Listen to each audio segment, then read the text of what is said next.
কোনো অজানা রাস্তা দিয়ে আল্লাহর বান্দি হেঁটে যায়। আপনার হেঁটে যেতে যেতে এমন একটা জঙ্গলে ঢুকেছে। আপনার জঙ্গলে ঢুকলো, ওইখানে আওয়াজ আসতেছে, আম্মা আম্মা করে চিৎকার করে কান্না করতেছে, বিকট আওয়াজ। ও মা জননী, আমাকে কেন পর্দায় রাখোনি? আমাকে কেন কোরআন শেখাওনি? আমাকে কেন আপনার বলা হয়েছে নামাজ পড়ানো শেখাওনি? আজ আমি বড় কষ্টতে আছি। আল্লাহর বান্দি বলে, আমি কান উড়িয়ে আপনার বলা হয়েছে শুনলাম। এই আওয়াজটা কার হতে পারে? আচ্ছা বলেন তো, নিজের সন্তানের আওয়াজ দূর থেকে শোনা যাবে কিনা? বক্তা মতিউর রহমান বক্তব্য দিয়েছে, তাই ওই দূর থেকে বলছে, হুজুর আপনার গলা শুনে বুঝতে পারলাম আপনি দিচ্ছেন। গলা বোঝা যায় কিনা? আল্লাহর বান্দি কাঁদে। আল্লাহর বান্দি যখন আপনার নিকটে যখন যত চলে যায়, তত আপনার আওয়াজ শুনতে পায়, তত নিজের মেয়ে মেয়ে মনে হয়। আপনার বলা হয়েছে কাছে গেল, আর আপনার বলা হয়েছে যখন গেছে, দেখতে পাচ্ছে নিজের মেয়ের চুলগুলোকে আপনার বেঁধেছে, চুলগুলোকে আপনার বাঁধার পরে আপনার বলা হয়েছে জাহান্নামের শিকলি দিয়ে আপনার আসমান থেকে ঝুলিয়ে রাখা হয়েছে, আর জাহান্নামের আগুনে পোড়ানো হচ্ছে। সুবহানাল্লাহ।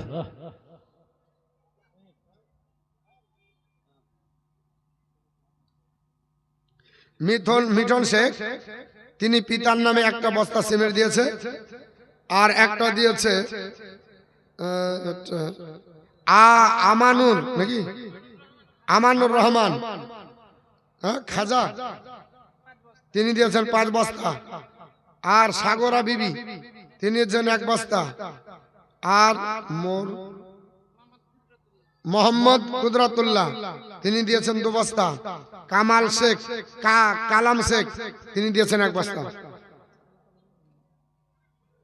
আল্লাহর আপনার বলা হয়েছে বান্দি, তিনি আপনার দেখতে পেতেছেন, আপনার কান্না করতেছে, চুলগুলোকে বেঁধে যেন ঝুলিয়ে রাখা হয়েছে, চুলগুলো আপনার জিঞ্জির দিয়ে আপনার বেঁধে রাখা হয়েছে, আর দাও দাও করে জাহান্নামের আগুনে পড়তেছে।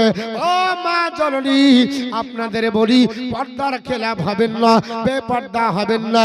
আল্লাহর আপনার বলা হয়েছে, নবী বলেছে, ও আল্লাহর বান্দা বান্দিরা, তোমরা শুনে রেখে দাও, আল্লাহর কোন বান্দি যদি পৃথিবীতে আপনার বেপর্দা হয়, ওই জায়গা আল্লাহর জাহান্নামে পড়বে।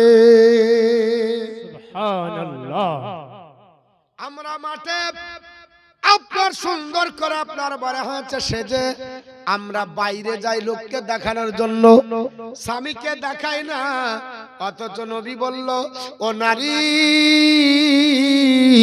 লাউ কুনতু আমরু আহাদান আনতাসুদা আইয়াসুদালি আহাদিন, আমি যদি কোন আপনার ব্যক্তিকে কাউকে সিজদা করার জন্য অনুমতি দিতাম, আমি রাসূলুল্লাহ বলতেছি, লা মারআতুল আওরাতুম লা মারআ লা মারতুল মালা লা, আপনার বলা হচ্ছে লা লা মারতুল আওরাতু আনতাসুদালি জাওজিহা। আল্লাহর নবী বলতেছে, প্রত্যেক মহিলাকে আমি হুকুম দিতাম, আপন স্বামীকে জানো তারা সিজদা করে। জোরে বল সুবহানাল্লাহ। অথচ স্বামীকে আমরা গুরুত্ব দিই না বাবা, বাইরে আমরা বেপর্দা, আমরা বেখাল্লা হয়ে চলি, স্বামী আপনার নিকটে আপনার সুন্দরভাবে প্রকাশ করি না। হযরতে উম্মে সালমা বর্ণনা করে, আল্লাহর নবী বলেছে, এ উম্মে সালমা শুনে রেখে দাও, আল্লাহর কোন বান্দি যদি মারা যায়, আর এই অবস্থায় মারা গেল, আইগো মা মাতাত মারআতুল, কোন মহিলা যদি মারা যায়, এই অবস্থায় মারা গেল, ওয়াজাউজুহা আনহা রাজিল, তার প্রতি তার স্বামী রাজি ছিল, দাখালাতিল জান্নাহ, জানবে মহিলাটা জান্নাতি। জোরে বল সুবহানাল্লাহ। আপনার স্বামী যদি আপনার প্রতি নারাজ হয়, তাহলে আপনাকে জাহান্নামে যেতে হবে। আর যদি আপনার স্বামী আপনার প্রতি রাজি হয়ে যায়, আল্লাহর নবী বলতেছে, ওই মহিলাটা জান্নাতি, ওই মহিলাটা জান্নাতি। ও মুসলমানের আপনার বলা হয়েছে, আমার বাবা জীবনেরা, আমার ভাই জানরা শুনে রেখে দেন, ওই মহিলাটার আপনার চুল বেঁধে জাহান্নামের আগুনে পড়তেছে। আর আপনার বলা হয়েছে কান ধরে, আল্লাহর বান্দি যেমনি বসে পড়েছে, ঘুম ভেঙে গেল বিছানায়, কান্না আপনার শুরু হয়ে গেল, সকাল বেলাতে ধরতে লাগলো বড় পীর আব্দুল কাদের জিলানীর দরবারে। কত? 1200 টাকা। কার নামে? নানার নামে 1200 টাকা ছোট্ট একটা মেয়ে দিয়ে গেছে। আল্লাহ তিনার নানা নানিকে জান্নাত নসিব করুন। আল্লাহ তো বলছিলাম বাপ যে আপনার বলা হয়েছে দাউ দাউ করে আগুনে জ্বালানো হচ্ছে আর চুল বেঁধে রেখেছে কিসে দিয়ে? জাহান্নামের শিকলিতে। এই দর্শন করে আল্লাহর বান্দা 500 আল্লাহ দান কবুল করে জোরে বলে। আল্লাহর বান্দি কাঁদতে লাগলো, বলে আল্লাহ আমি যদি স্বপ্ন না দেখতাম তাও ভালো হতো। আমি মেয়েকে দেখতে পেয়েছিলাম না তাও সহ্য ছিল, আর মেয়েকে দেখলাম জাহান্নামের আগুনে পুড়ছে। এই দর্শন করে বড় পীর আব্দুল কাদের জিলানীর দরবারে গেলেন। বড় পীর আব্দুল কাদের জিলানী বললেন, মা তোমার মেয়েকে কি কোরআনের শিক্ষা দিয়েছিলে, নামাজের শিক্ষা দিয়েছিলে? তুমি কি মেয়েকে জাহান্নামের আগুন থেকে বাঁচিয়েছিলে?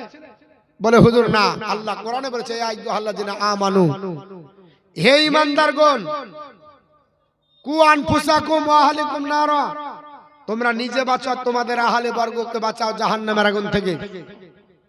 নিজেও বাঁচতে হবে, আহলে বর্গকে বাঁচাতে হবে। বলল তোমার মেয়ে জীবনে 18 বছর হয়ে গেল, মাথায় কাপড় না দেওয়ার কারণে, নামাজ না পড়ার কারণে, আল্লাহ বলে না ডাকার কারণে আল্লাহ নারাজ হয়ে জাহান্নামের আগুনে তাকে আপনার বলা হচ্ছে পোড়াচ্ছে। এই কথা শুনে মেয়েটা হাউ হাউ করে কাঁদতে লাগলো। বড় পীর আব্দুল কাদের জিলানী বলল, কাঁদিও না, নিজের মেয়ে জাহান্নামে গেছে, নিজে বাঁচার জন্য এখনো সময় আছে, এখনই তওবা করো, যাবার পরে ইসলামের ভিতরে দীক্ষিত হও, প্রত্যেকদিন কোরআন তেলাওয়াত করো, নামাজ 5 ওয়াক্ত পড়ো, আর আপনার পর্দার ভিতরে থাকো। মেয়েটা যাবার পরে পর্দা আপনার করতে আরম্ভ করলো, কোরআন পড়তে লাগলো, আপনার বলে হচ্ছে নামাজ পড়তে লাগলো।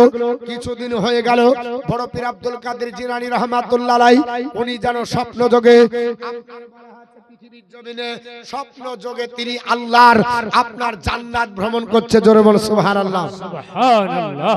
বড় পীর আব্দুল কাদের জিলানী রাহমাতুল্লাহ আলাইহি তিনি আপনার ঘুরতে ঘুরতে জান্নাতের কাছে যাচ্ছেন। একটা যুবতী মেয়ে জান্নাতের ভিতরে ঘুরছেন। জোরে বল সুবহানাল্লাহ। জান্নাতের ভিতরে আনন্দ করছেন। যুবতী মেয়েটাকে দেখে বড় পীর আব্দুল কাদের জিলানী রাহমাতুল্লাহ আলাইহি ডাক দিয়ে বললেন, হে মা দাঁড়াও, তুমি কে? বলে হুজুর আপনি আমাকে চিনতে পারছেন না, আমি হলাম ওই আপনার বলে আছে মেয়ের মেয়ে, যে মেয়েটা আপনার কাছে গিয়ে কেঁদেছিল, আমল চেয়েছিল, যে মেয়েটা আমাকে দেখেছিল জাহান্নামে পড়তে, আমি সেই মেয়ে। আল্লাহর মহানবী অবাক হয়ে গেলেন, হে মা তুমি তো জাহান্নামে পড়ছিলে, তোমার আপনার মাথার চুল শিকলি দিয়ে বেঁধে তোমাকে জাহান্নামে লটকে রাখা হয়েছিল, তুমি কি করে আল্লাহর জান্নাতে আপনার এখন ঘুরছো? সঙ্গে সঙ্গে ডাক দিয়ে বলল, হুজুর আমি আপনার জাহান্নামী ছিলাম, আমার কবরটাকে জাহান্নাম বানিয়ে দেওয়া হয়েছিল, আমার কবরে জাহান্নামের আগুন আপনার বলা হয়েছে যেত, ইয়ার আপনার বলা হয়েছে আল্লাহর মহানবী, কিন্তু আপনার বলা হয়েছে আমার মা দর্শনের পরে এই রাস্তা দিয়ে আল্লাহর কোরআনের আপনার তেলাওয়াতকারী কিছু মাদ্রাসার ছাত্র যাচ্ছিল, যারা কোরআন শরীফ মুখে মুখে তেলাওয়াত করে, রাস্তায় যেতে যেতে তেলাওয়াত করে, দেখবেন মাদ্রাসার ছাত্ররা গুনগুন করে পড়ে পড়ে না, হাফেজ যারা রাস্তায় যেতে যেতে পড়তে হয়, এরা রাস্তায় যেতে যেতে আপনার কবরস্থানটা তারা দেখে ফেললো। এই ছেলেরা, বাচ্চা ছেলেরা বলল, হে আল্লাহর বান্দারা শোনো, এটা কবরস্থান, নবী আমার শিক্ষা দিয়েছে, কবরস্থানের পাশ দিয়ে যদি যাও কবরবাসীকে সালাম করো, আসসালামু আলাইকুম ইয়া আহলাল কবর, কবরবাসী তোমাদের প্রতি আল্লাহর রহমত নাজিল হোক। আর তোমরা পারলে কিছু পড়ে আপনার এখানে আপনার বলা আছে তোমরা বক্সে দাও। সেই ছেলেগুলো কি করলো, এখানে আসার পরে কোরআন তেলাওয়াত করলো, করার পরে বাচ্চা ছেলেগুলো হাত তুলে বলল, আল্লাহ এই কবরবাসীরা যারা আছে তাদের সকলকে জান্নাত নসিব করে দাও। আল্লাহ পাক এই বাচ্চাদের আপনার হাতকে আল্লাহ পাক কবুল করে নিল। আমাকে নয়, এই কবরস্থানে যত মাইয়া ছিল, যতজন জাহান্নামী ছিল এবং আপনার বলা হচ্ছে আমল কমজোর আর বেশি ছিল, সবাইকে আল্লাহ পাক এই বাচ্চাদের ওসিলায় আমার আল্লাহ সবাইকে জান্নাতি ঘোষণা করে দিয়েছে। সুবহানাল্লাহ। এর জন্য কোরআন তেলাওয়াত করতে হয়। কোরআন পড়েন, কোরআন তেলাওয়াত করেন, কোরআন আপনার বাড়িতে পড়েন। আল্লাহর নবী বলেছে, যে বাড়ি কোরআন তেলাওয়াত হয় ওই বাড়ি আবাদি বাড়ির মতো, আর যে বাড়িতে কোরআন পড়ে না ওই বাড়িটা ধ্বংসাবশেষ। যেমন পুরাতন বাড়িতে কেউ থাকে না, ওই বাড়িতে ইচ্ছা করে না কারো থাকার, ওই বাড়ির মতো হচ্ছে যার হৃদয়ে কোরআন নাই। কোরআন পড়ো, কোরআন পড়ো। আল্লাহর নবী বলেছেন যদি কোরআন না পড়ো তাহলে কোরআন বেরিয়ে পালিয়ে যাবে। ভালো করে শুনেন, যারা হাফেজ আছে অধিকাংশ হাফেজ ভুলে যায়। কারণ কি জানেন? অধিকাংশ হাফেজ ভুলে যায়, মুখস্থ করে আসার পর ভুলে যায়। তো বলছে ইয়াদ নাই, ইয়াদ নাই, ইয়াদ নাই, বলে না, বলে না। আল্লাহর নবী বুখারী, মুসলিম, তিরমিজি, আবু দাউদ, ইবনে মাজাহ যে কোনো জায়গা দেখেন, সব জায়গাতে নবী আমার বলতেছেন কোরআন হলো বেঁধে রাখা ঘোড়ার মতো। বেঁধে রাখা ঘোড়ার মতো। যদি বেঁধে রাখো তাহলে ঘোড়া থাকবে, আর যদি বেঁধে না রাখো তো পালিয়ে যাবে, খুঁজে পাবে না। তো তুমি যদি কোরআন না পড়ো তাহলে তোমার কোরআন আর তুমি খুঁজে পাবে না, পালিয়ে যাবে, মানে কোরআন ভুলে যাবে। আল্লাহ রাসূল বলেছেন প্রতিদিন দুবেলা কোরআন পড়ো। হাদিস বুখারী তো আছে, মুসলিম আছে। সকালে পড়ো, সন্ধ্যায় পড়ো। পড়াও, যদি না পড়ো তাহলে কোরআন তোমার কাছ থেকে সরে যাবে, তুমি বুঝতে পারবে না।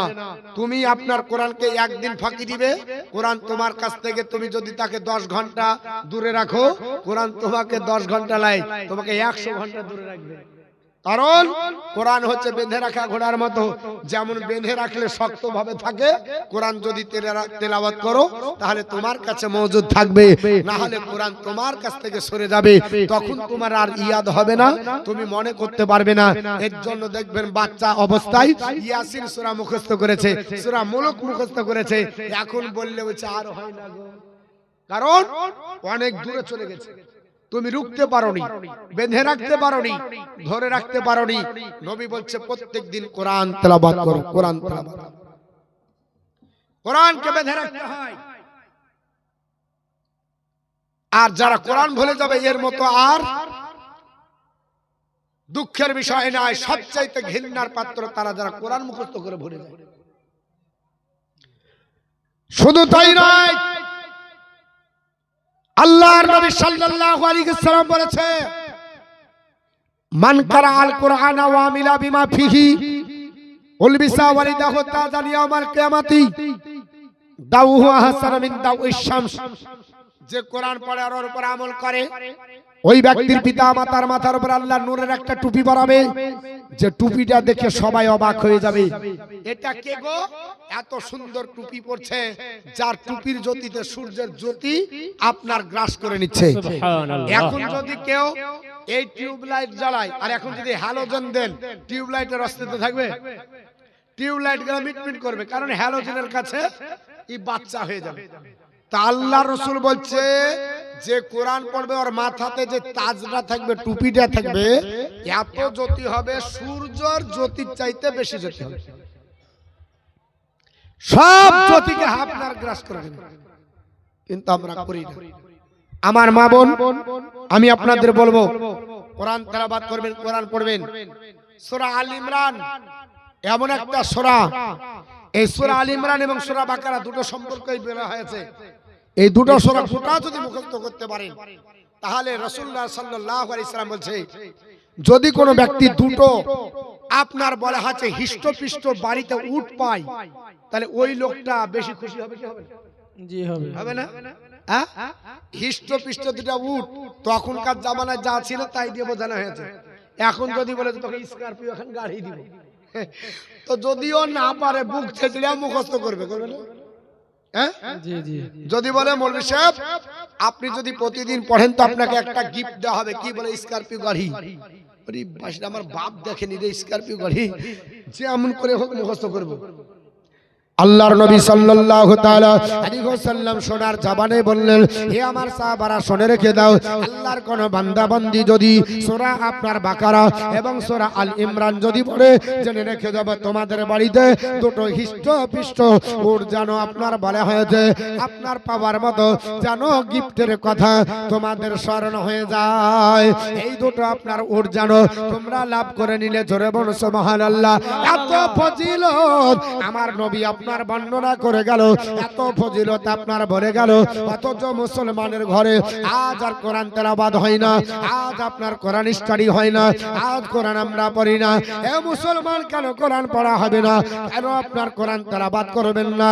আল্লাহর কোরআন তেলাওয়াত করবে যারা, আমার আপনার বিশ্ব নবী ডাক দিয়ে বলেছে, হে আমার সাহাবারা শুনে রেখে দাও, আমি রাসূলুল্লাহ বলেছি প্রত্যেক জনাকে আপনার কোরআন শিখতে হবে, হাদিস শিখতে হবে, আপনার বলে হচ্ছে ইলমে দ্বীন আপনার শিখতে হবে, আপনার বলে হচ্ছে পৃথিবীর জমিনে তলাবুল ইলমি ফরিদাতুন আলা কুল্লি মুসলিমি ওয়া মুসলিমা, প্রত্যেকটা মুসলমান নরনারীর জন্য ইলমে দ্বীন শিক্ষা করা ফরজ। কতটুকু শিক্ষা করতে হবে যেন হারাম আপনার বুঝতে পারি, হালাল যেন বুঝতে পারি, কোনটা ন্যায় অন্যায় বুঝতে পারি, নামাজ যেন পড়তে পারি, নিজের মশলা নিজে যেন হাল করতে পারি।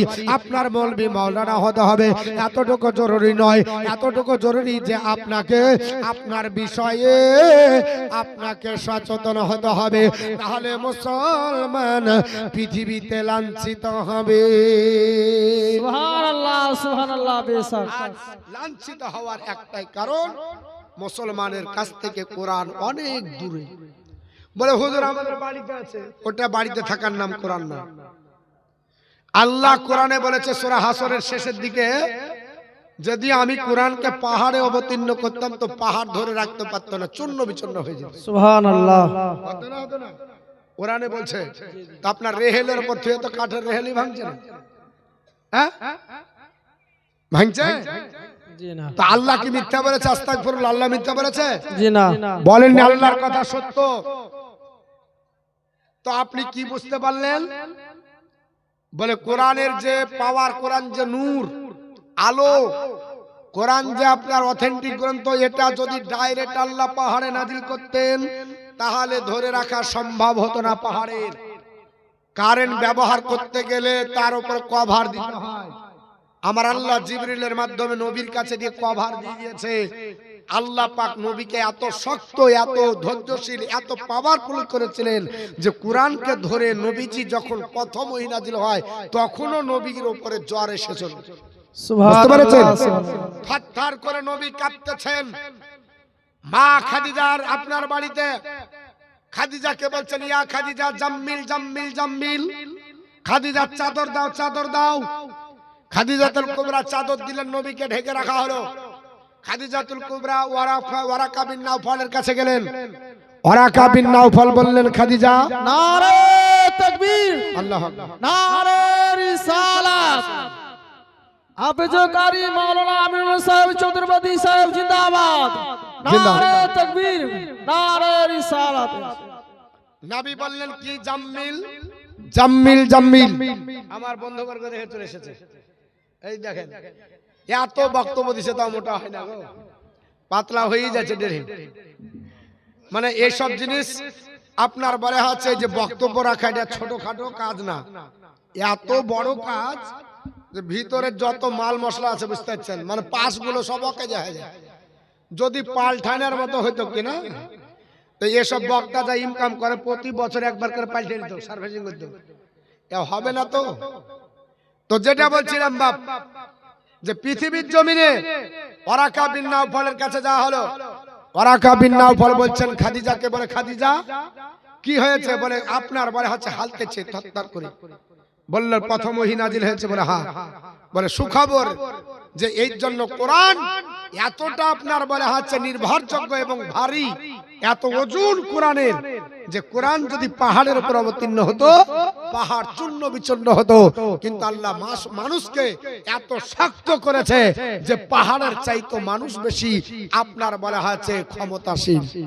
আল্লাহ পাক আপনার পৃথিবীর জমিনে নবীর মাধ্যমে কোরআনকে আপনাকে দিয়েছেন ডাইরেক্ট। কোরআন আপনি পাননি, আমিও ডাইরেক্ট পাইনি।